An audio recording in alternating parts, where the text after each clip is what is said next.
Welcome to chapter 7. So in this chapter, we'll be talking about transition metal complexes.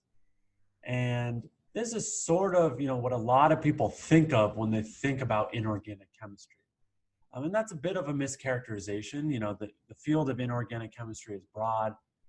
I felt comfortable having, the 6 first chapters of the class not on transition metal chemistry. There's a lot of elements that aren't transition metals. I think one of the reasons why transition metal chemistry is so popular and interesting is because it's fairly complicated, and there's a lot of dynamicism in the structure and the reactivity of these sorts of molecules. At least very early on, talking about late 1800s chemistry, um, transition metals attracted a lot of attention because of their various colors, right? I mean, the sort of stereotypical view of organic chemistry is that everything is white if it's pure, right? And if it's impure, it's yellow. Now, of course, there's many exceptions to that. But in contrast, transition metal chemistry can be all the colors of the rainbow. So that really attracted early scientists, and we'll talk about what gives rise to those different colors just in a bit.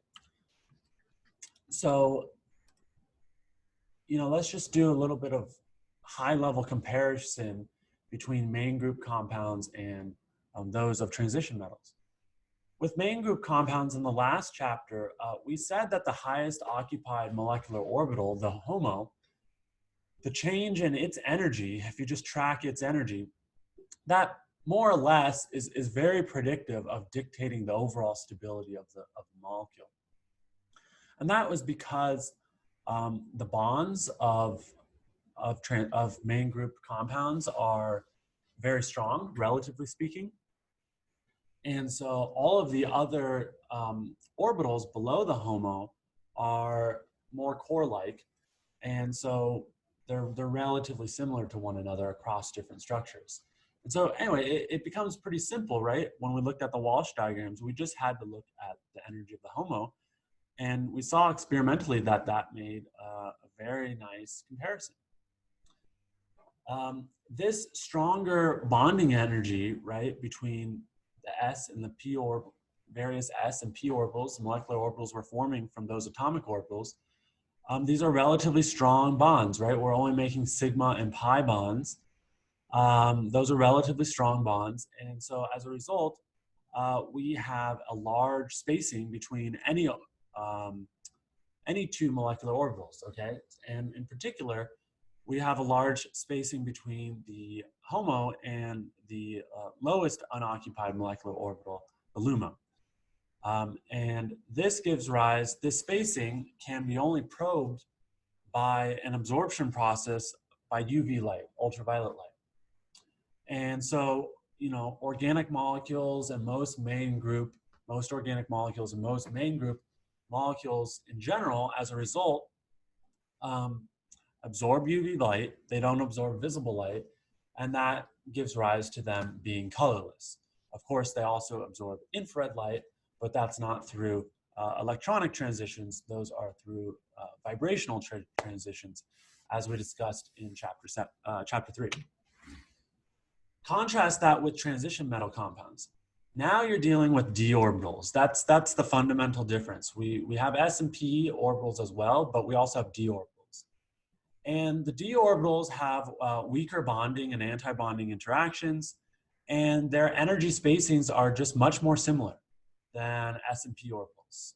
And you could go even further and talk about F orbitals, and all of what I'm about to say will be even more extreme, okay? F orbitals would be even weaker and more closely spaced. And so you can't just look at a Walsh diagram and look at the HOMO. You have to consider the energy of all the d orbitals involved, okay? Because they're close enough in energy that they all contribute significantly to the overall stability of the structure.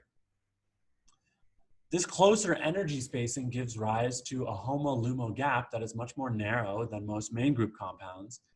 And as a result, these compounds absorb visible light quite frequently. And that gives rise to the many beautiful colors of transition metal compounds. All right. And so we're going to be talking about two different models of transition metal compounds. The first is called crystal field theory. It's less complicated, and as a result, oftentimes the theories that are less complicated or make more assumptions are less accurate, and that's true for CFT.